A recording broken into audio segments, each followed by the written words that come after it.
Ang tanong, chine-check mo ba ang cellphone ng partner mo? Sa akin, magjowa pa lang kami, hindi. Lalo na nung hindi pa naman siya ganun ka-open sa akin, kailangan niya ng privacy. Oh, sport lang ako, be. Hinahayaan ko siya. Pero nung live-in na kami at may anak na kami, chine-check ko ang phone niya pag kakaiba ang kinikilos niya at kinakabahan ako. Tsaka pag nagtitext siya, lumalayo siya sa akin, chine-check ko yan. Para sa akin, I have the right. But there was a time na question niya yung tiwala ko sa kanya. Tapos sabihin niya na, bakit mo pa i-check? Wala ka bang tiwala sa akin? Bakit pa tayo nandito? Kung wala ka namang tiwala sa akin, magkasama na nga tayo, oh. Oh my God. I-insist ko yung sa akin, be. Girls instinct, bish. Yes, wala akong tiwala sa'yo dahil binigyan mo ako ng rason para hindi ka pagkatiwalaan.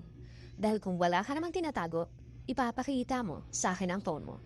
Kaya i-check ko yan whether you like it or not. Ngayon, kung makikipag-agawan ka pa sa cellphone mo, alam ko na ang sagot sa mga tanong ko. Kaya tapusin na natin to. Kaya papakita niya yun sa akin. At noon pinakita ko na nagsisimula na silang mag-chat-chat ng kanyang ex.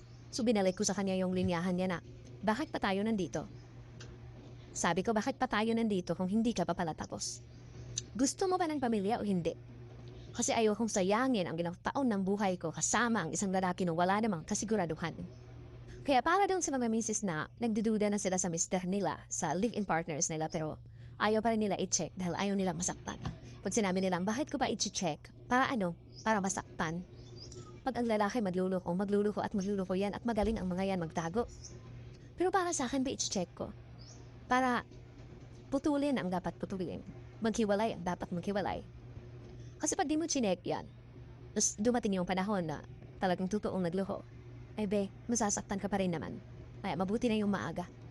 Para masolusyonan, itutuloy, aayusin, or puputulin. Diba? At be, idadagdag ko na lang din to.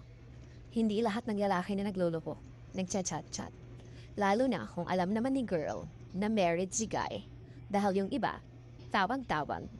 Tapos, i-check niyo yung mga phone nila dahil kung minsan, naka-phone book ang name ng girl. Ng pare. Kung minsan, kung akala mo katrabaho lang, yung akala mong katrabaho lang, kalaguyo na pala.